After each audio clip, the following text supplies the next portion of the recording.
आकाशाचा चंद्र शोभे माझ्या अंगणात, पंढरीचा विठ्ठल दळतो जनीच्या घरात.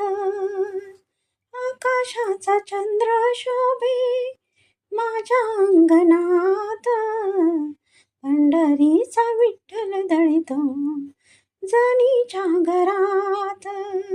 का रे भागलासी देवा, का रे शिनलास, आनंदाने येईन देवा तुझ्या राऊळात. का रे भागलासी देवा, का रे शिनलास, आनंदाने येईन देवा तुझ्या राऊळात. रूप तुझे पाहुनिया मन होई शांत, पंढरीचा विठ्ठल दळतो जनीच्या घरात.